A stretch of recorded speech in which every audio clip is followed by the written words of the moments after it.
The climactic duel of the droids is today on our chronological rewatch of the Clone Wars. Sides of Coin starts right now.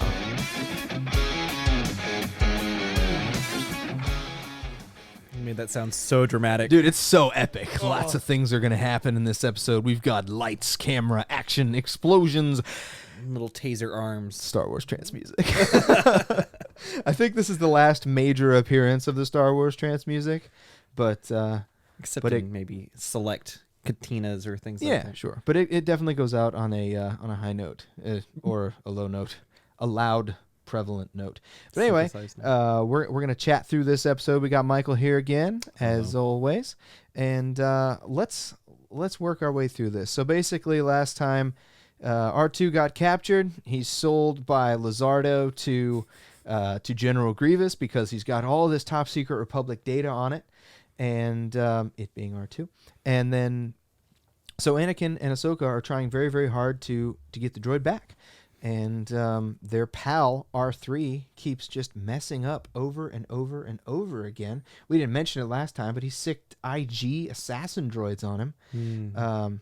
Yeah, it's rough. So, come to find out, to the great surprise of absolutely zero people, R3 is a traitor. What? He's working for General Grievous. Like middle school me was kind of thinking that maybe he was actually just an incompetent droid. Yeah, but that could have been. It could have been. It's not like anybody was surprised, I suppose. Yeah, it wasn't. It wasn't a great twist or anything. There were no spoiler alerts required. Gasp. Yeah. So, all right. Somebody who watched it for the first time, I didn't know what to think about him, but I thought maybe he was like malfunctioning or there was some other thing going on that the audience didn't know about. Mm-hmm. But I didn't foresee that. I didn't foresee him being a villain. And I think that's fair. By the way, that was our producer Angela chiming in from behind. I don't think it was fair. I think it's. Sorry. What did you say? What did you say? Oh yes, we've got the sound bites. The sound bites strong. What? I'm completely just broken right now. It's this I can't episode. chime in anymore. Yeah, no, I think that analysis is fair though because it's so ridiculous. Yeah. Like, how can you even factor that in? That like secret. He even calls him. Grievous calls R3 Agent R3. It's like, it's just like crazy, I man. knew that droids could do whatever they're programmed to do, but I didn't think that there were like villainous droids out there. No, it was interesting. guess, and what's the motive? I mean, like, you know. Yeah, well, and that's the thing is we talked about, we hinted at the ethical questions here. Is he doing it of his own volition? How is he being rewarded if so? And if not, is it just his programming? And can we really villainize him for it, or is it just what he's supposed to do? We'll give you the best oil bath. We all know that would like convince C-3PO, but yeah, that's true. I think R2 likes the carbon scoring. Jeez. What is going on right now? This is spinning out of control. So Grievous is in this episode. Yeah, Grievous is in this episode. Yeah. So they go on a mission covert to try to take R2 back. It's on Grievous's ship. And what? No. They don't go on a mission? Well, they do, but they're not, like, the intention is not, well, they're not told to take R2. They're told to destroy it, make sure that he just doesn't get taken. But I mean, is Anakin ever for a second thinking he's going to destroy Once R2? Again, this is another Anakin's like, okay, yeah, sure. We're not doing that. Yeah. What's the real plan? Okay. Yeah. Right. Ahsoka's like already catching on too. Absolutely. Yeah, so don't defy the man. You get to see Grievous. Grievous goes out of his way to not run into Anakin. That's comical. They do that a few times in this series. The Magna Guards show up. That was kind of cool to see them. Lizardo talks his way into a stab in the back. Yep. He tried to hassle. He tried to haggle. Get Yep. more money. Oh, this is worth a lot more money than that. Say what? Yeah, so there were some good moments, but they were very few and far between. I liked to see Ahsoka sticking up for the droid and then just the clones too, right? She was protecting the clones. She was. But then, you get to see she sticks up for this droid for so long, and then That's pretty sad. Yeah, and then the the droids a backstabbing little traitor. Gosh, dude, it's late in the evening when we're filming this, and I think we're all just having fun, man. This episode, it wears on you. Yeah. But so Ahsoka fights Grievous, and she doesn't do too bad.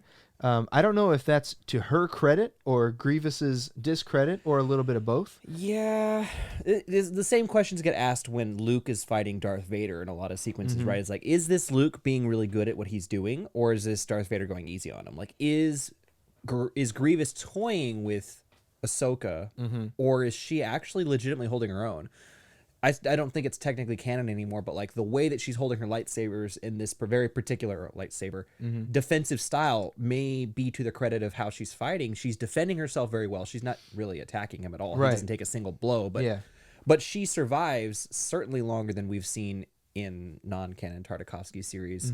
The Jedi just get obliterated. So she does very well for a 12-year-old Jedi. Interesting. And Anakin struggles to fight the Magna Guards, which is also interesting because they're pretty darn tough. Yeah, it is. It is cool to see. And when to the theory that Grievous is toying with her, I mean, he has her in that frame we just put up. He's got her in the chokehold, and he's just like monologuing away, just like R3 was mine the whole time. And so he could have killed her so many times, but he just chose not to. It was kind of cool how when I think it was the batteries, something exploded, and so Grievous was taken aback for a second, and she just grabbed his arm and chopped his own hand off, and then ran away. He did take a hit. So, yeah, it was pretty neat to see her resourcefulness, and I think she's growing as a character. She's learning that you can't just, because it was said a few episodes back, nothing looks like a challenge to you, Snips or whatever, and now she's realizing that the world has monsters that she might not be able to handle, and she's learning her place in the food chain, and I think it speaks to her overall character development. And you see her looking out for the clones too, which in previous episodes in the movie, it's kind of been the opposite. It's been Rex and the clones looking out for her, teaching her and stuff like that. Now she's actually the only thing that stands between these clones and death. Yeah, and so many of them do end up dying when they finally realize that R3 is a traitor. With that door, he closes the blast door like very Endor sort of thing. Rogue One, the end. Oh, yeah.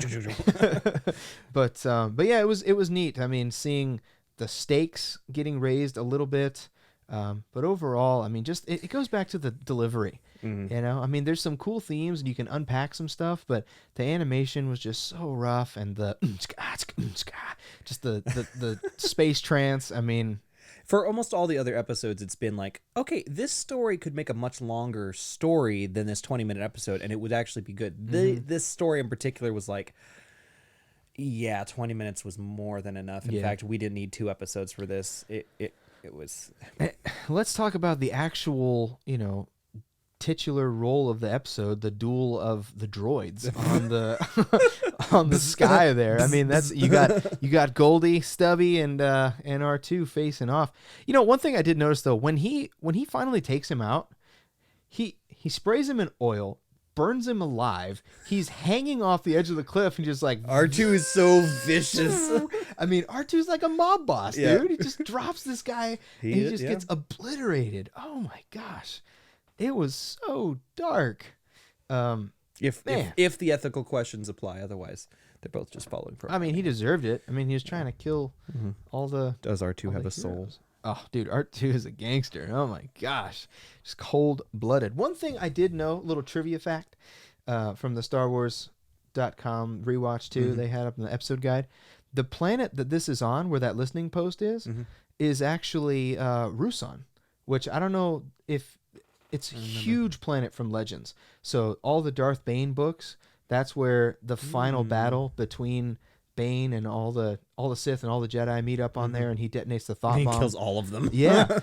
That all happens on Rusan. All their spirits are trapped there, and then later the Valley of the Jedi is there. So in Legends, when Kyle Katarn goes back, he finds all these spirits and ends up freeing them in the Dark Forces game, and then attached comic and things. So Rusan gets a lot in the Legends history, and it was really cool at the time to see that. Just a nod. Just a nod, yeah. And again, it goes back to the way we change the way we view these episodes once they made Legends. And Because they didn't even change the name of the planet this time. Yeah, no, they made it. So they brought it in. So that Not was salty at that all was a about neat that. little nugget. Yeah, so that was really cool.